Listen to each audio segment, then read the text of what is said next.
Learn from an attorney how it's determined whether your child is special needs once they enter the public school system. Hi, I'm Stacey Storino, an attorney since 1998, certified life coach since 2015, and the leader in legal coaching that turns people into effective advocates for themselves and their loved ones when they're bullied, special needs, or both. Woman 101 stands for wisdom that turns victims into victors. Now, let's learn how it's determined whether your child is special needs once they enter the public school system. Stay tuned until the end of the video so that you can learn about a method to get the best for your special needs kids' education. Yup, there is a method. The Individuals with Disabilities Education Act provides that the school district must test the student, be they incoming or pre-existing. The initial evaluation will be overseen by a case manager. The school might have given this individual a title like IEP coordinator. For those of you who don't know, IEP stands for Individual Education Plan. Need more information about that specifically? I've done a video breaking down what an individual education plan is in more detail, so be sure to check that out. Anyway, while not all schools handle this initial evaluation the same exact way, here's the gist of what it should entail or involve. At least two professionals will evaluate your child. One will be the school psychologist, who will look at how your child thinks. They will weigh in on your child's potential to learn. The second professional will be a special education teacher.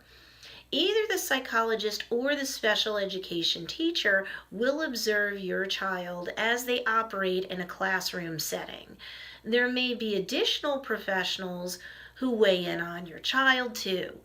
They will look at specific areas where your child may be having difficulty, like perhaps a speech therapist will evaluate your child's ability to speak and utilize language. Now, keep in mind, you as the parent can pay for testing to be done by private professionals who are not employed by the school district. But keep in mind, you may not be reimbursed for your out-of-pocket expenses by the school. You have to provide your written consent before the testing occurs, and you'll likely get an evaluation plan that outlines the tests that the school is recommending. This is useful if you're going to foot the cost of private professionals evaluating your child.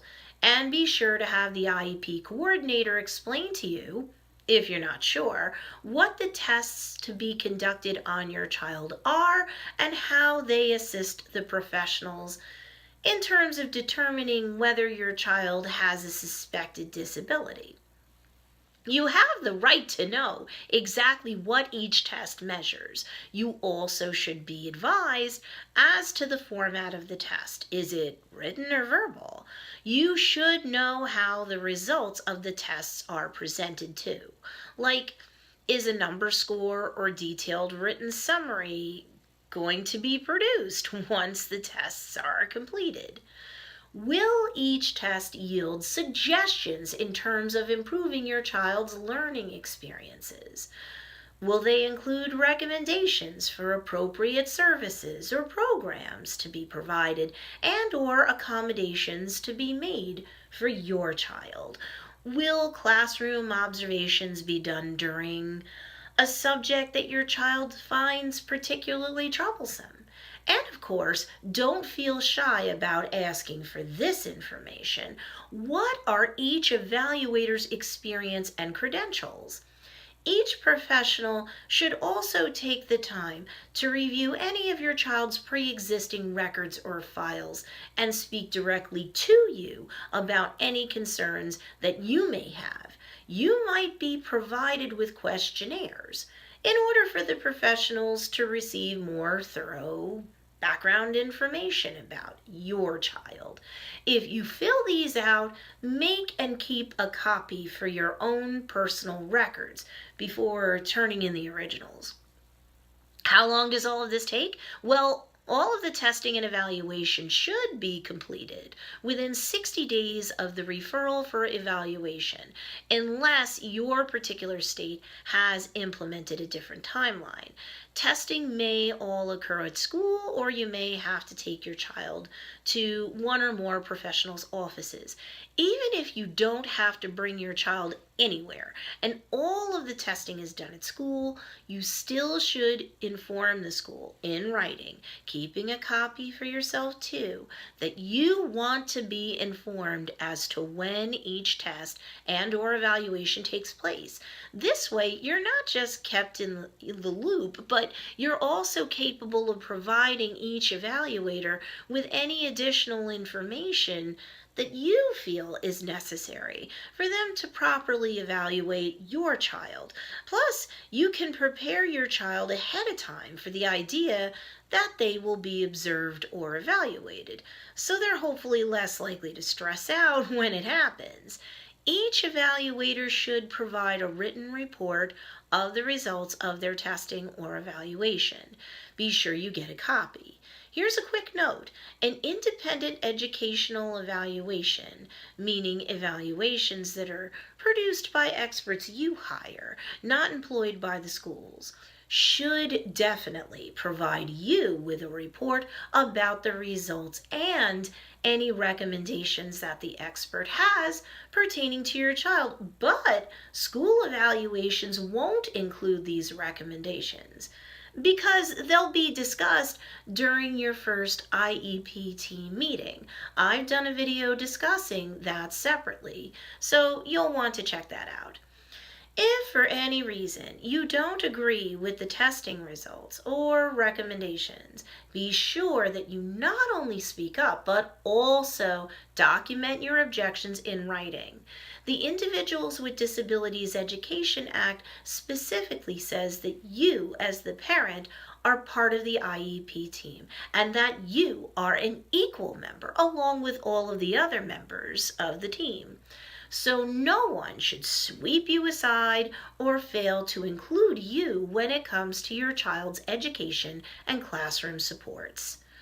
There's so much to keep track of, isn't there, when you have a special needs or a disabled child? What can you do to make sure that your special needs kid is getting all of the assistance that they can and should receive? You've got to stay on top of things, because sometimes the school isn't as proactive as it should be. No worries. We'll break things down piece by piece together. The Woman 101 YouTube channel is stocked with solutions for parents and kids alike. Solutions that work and have been road tested by an attorney and her clients for decades. So go to the channel, subscribe, and soak it all in. You've come to the right place. Want more information about the secrets to getting the best for your special needs kids when they attend public school? Check out the link down below in this video's show notes for more details about special needs secrets. I would love to hear from you. What's your experiences been in terms of getting your child evaluated by the public school system? Or have you not had the opportunity to do so yet? Share down below and let's have all of the Woman 101 Wise Owls love up on you and give you support.